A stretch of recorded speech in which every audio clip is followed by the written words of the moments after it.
В Якутске стартуют съемки фильма «Джулур. Масс-рестлинг». Это первая кинолента об этом национальном виде спорта. Что известно о содержании картины, где и как будут снимать эту спортивную драму, рассказывает Ольга Башук.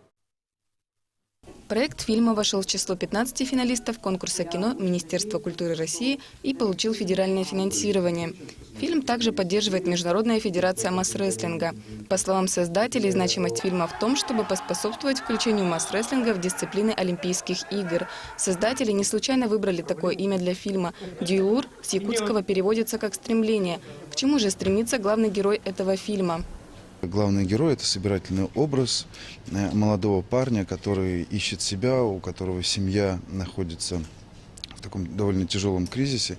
И для того, чтобы ее спасти, для того, чтобы была гармония, было счастье в семье, чтобы все были вместе, ему приходится искать различные пути. Он ищет их сначала где-то по криминальной какой-то линии, но потом понимает, что это все неправильно, и он идет в спорт, к которому у него есть таланты, которым он раньше занимался, начинает восстанавливаться в масс-рестлинге и принимает участие в самом крупном чемпионате по масс-рестлингу.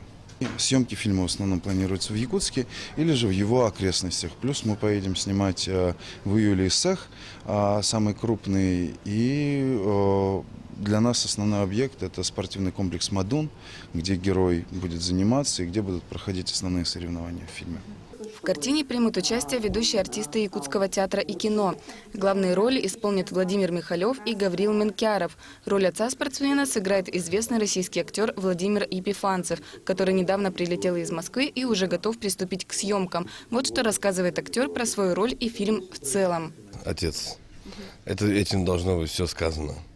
Отец, которого сын вспоминает в свои самые важные моменты его жизни. Для меня вообще спортивные драмы, они являются таким интересным ребусом, загадкой, которую разгадывает герой. Он думает, что он спортсмен, он думает, что он там что-то пытается достичь какой-то цели, а на его пути возникают такие интересные вещи, которые он или пропустил, или заметил. И если заметил, если не потерял, то не проморгал, то оно ему дает нечто больше, чем просто победа.